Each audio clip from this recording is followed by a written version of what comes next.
It tells me that there is some sort of evidence that they have obtained at this point, that they took before a judge. They articulated some facts, some knowledge, information that they obtained, and they were given a search warrant. And once that judge signed off that he or she felt that there was enough probable cause, issued the search warrant, which gives the FBI the access to go into that residence and conduct their search. It would be a normal procedure. You want to be able to go in and set up and kind of get things going with the search warrant. And so therefore you just ask the resident of the home, in this case the parents, would you please come outside? We'll explain all this to you. They can sit there in the privacy of the vehicle. They can show them the actual search warrant, go over it with them, show them what's in it, that the judge signed it, kind of explain everything. That gives the agents enough time to get inside, get the equipment, start getting set up. And then once they're comfortable with the parents or whoever would happen to be, that they understand what's going on and that they're not going to interfere, then you can let that person or the parents, in this case, back into the residence. On the one hand, it's going to change everything that's going on in Wyoming. Instead of a search, it's now we have a body. We need to get that body and any evidence that's around the body.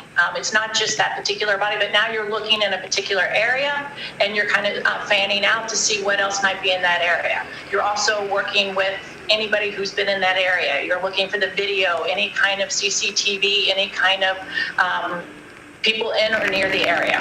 You also then at the same time have to coordinate an entirely different type of investigation in Florida, going with the search warrant and the search of Brian, the fiancé, and then the search warrant in the house. So you have to organize and handle multiple locations and multiple different types of investigations. That's hard to say at this point because up until a search warrant, and I don't know the facts of that search warrant or the evidence that's been provided in that man is considered innocent until proven guilty.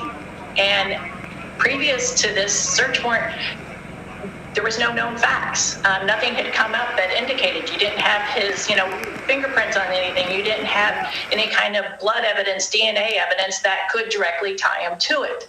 And there's only so many things that you can do without having the evidence, without having, the legal means to keep him, to detain him, to, talk to him. So at that point in time, they didn't have a lot that they could do. I think it will assist in the fact that you've got a lot of people who've been following these kids on TikTok.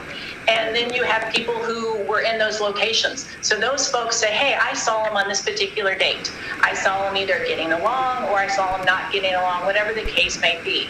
So on that hand, you have a lot of people that may come forward who saw them in person, who have information specific to an area. The hindrance can be the conspiracy theories and, all the other misinformation that then gets put out there. People who don't know the investigation intimately start, conjuring up, well, we heard this, we heard that, and then that can get in the way of the actual facts and the actual investigation of the real facts. Most of their TikToks and most of their social media, they look like a very happy couple. And that's easy to portray for the 10 seconds, 30 seconds that we're on social media putting a TikTok video out there. But behind the scenes, we've all, been with somebody that gets on our nerves after, a while. And we don't put that part on social media because we don't want people to see that side of us. And so there are things behind the scene that I'm sure that we, the general public, the social media users, have not seen in regards to this couple. Lived here for 10 years.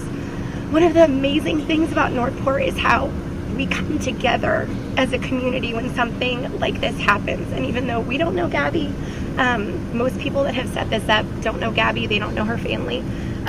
We just feel like, she lived here and this is her community, and we just all want to come out and, show our support and pray, and just pray for peace for her and her family. And I didn't personally know Gabby, but she was America's daughter.